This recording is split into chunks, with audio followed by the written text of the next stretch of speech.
Welcome to Get Serious. Excited to be talking with you all today. Like semi Mindset Sunday here when this one is coming out. So back on the AI train. So we decided to join. I know I've talked about Kellen Faulkner's Accelerate to Automate program. I couldn't recommend it highly enough. I just really think she's one of the most special entrepreneurs, and her whole team that she's brought on. Like I'm becoming much more selective who we spend our time with, who we associate with and learn from. And I've just been kind of with Callan all the way here. Again, just think she's super special, and the value add has just been tremendous. So just take that for what it's worth. But she also came out with this Uncommon Leaders program just now, which is like almost 20K a year.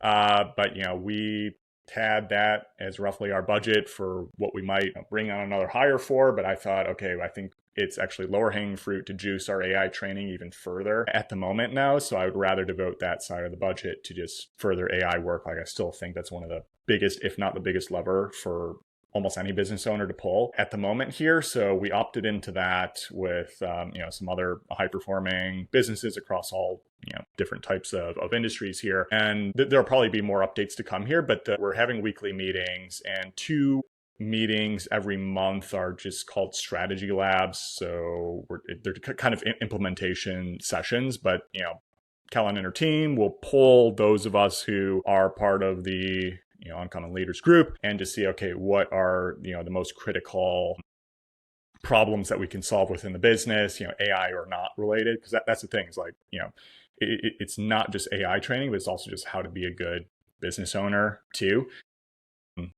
So you really need both of those hand in hand to actually, generate the key results. And Kellen and the folks working for her, have had a lot of success as entrepreneurs and business operators. So I think that is what has been the secret sauce for, why they've been successful, combining that with, cutting edge AI principles.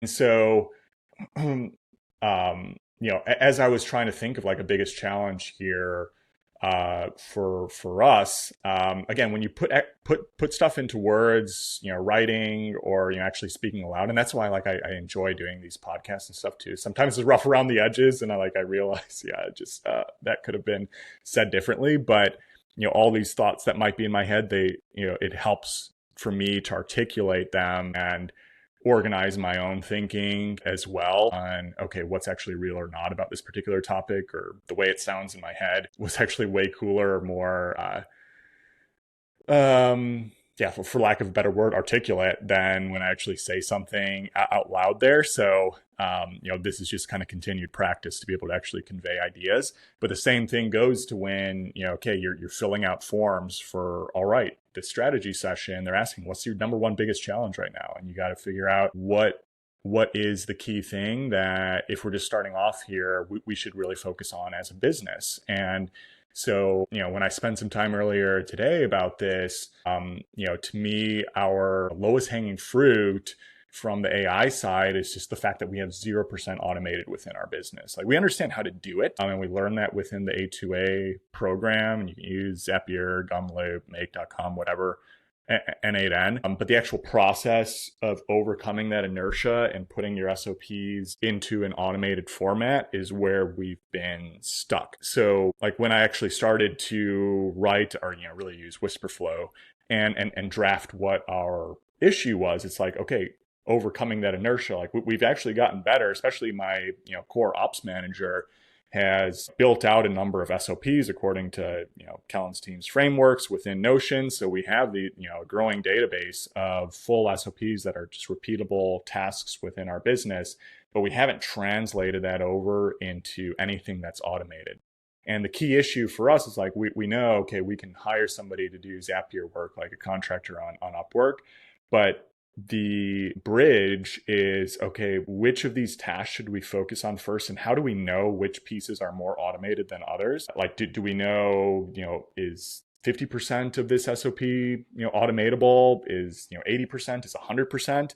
And also what's the level of effort and potential time savings related to actually automating some of these tasks? What's the cost benefit ratio for, potentially automating something? And then how do we present this SOP over to a potential contractor so they can quickly assess what they can do to help. And so then they can, execute and implement for us. Like, how do we convey that message over to them? So that's been the bigger hurdle. And you're like, oh, well, kind of hearing it, even as I speak, or maybe as you're listening to this, well, yeah, just go on Upwork and it's fine.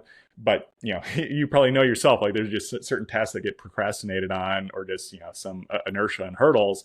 And like, this is definitely one for us in terms of how we prioritize and how we actually go about getting this done. Cause like, we've never done it before. So those tend to be the tasks that, get kicked down the road more often than not, even though they, are lower hanging fruit and we really should get them done. So that is our current issue there. Plus it's like, okay, how do we build a system around that process too? Because that's an extra step forward. It's like, once we do this, for one particular SOP, how do we build basically an SOP for automation for any, so basically like any SOP that we enter into the database, it should then trigger, it gets processed through, I don't know, either an AI project or some other type of assessment tool that determines, okay, here's roughly how much should be automated or could be automated within this particular process. And maybe, kind of, again, prioritization based on length of time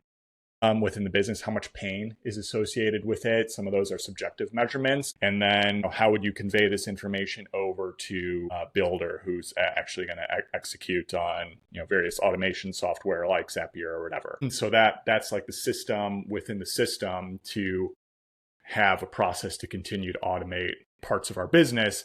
And so what can be automated should be automated and will be automated. And so as soon as we can knock out some of those tasks, that allows myself and my team to continue to embrace more of our zone of genius or go after even higher leverage activities that, we no longer need to spend time touching, automatable functions of the business, and we can just keep going up the chain for larger priorities, or even figure out as technology improves other areas that could be automated with more effort, or at least systematized better. So, or maybe just require more creative thought on how to approach a certain problem. So I really appreciated their framing on how to ask, okay, what's your number one biggest problem? And then also like they asked, hey, what solutions have you tried? And like, I had to be honest, like I'm kind of a blank slate here. We haven't really tried, but based on your experience, just for us to lessen the learning curve here, what would your suggested next steps be?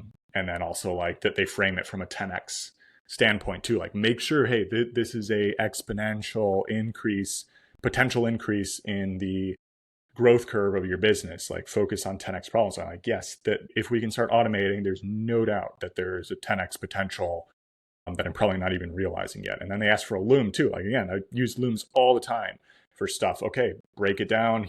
And that forces you again to explain, even though I put, some writing down for what the issue is, now I have to screen share and actually show, okay, here's how I'd be thinking about these steps in a more executable format to help their team understand. So really smart and savvy way to collect feedback and how to actually help people. So I just wanted to share that framework because that's probably even helpful to do within your own business here. And hopefully we have some updates on the implementation here. By the time you hear this podcast, I'll have been up in Minnesota and hanging out with Callan and her basically COO, Carter Jensen too. So hopefully I have a lot more info from that and can report accordingly. But hope you enjoyed this one. SeriousLand.capital for any of your funding needs. Again, 50K minimum, 150K plus preferred purchase price. Zero cost review land deals at Land Daily Diligence Facebook group, and landpricer.ai for the most reliable land pricing tool on the market. Subscribe and share, everybody. Take care. Talk to you tomorrow. Bye.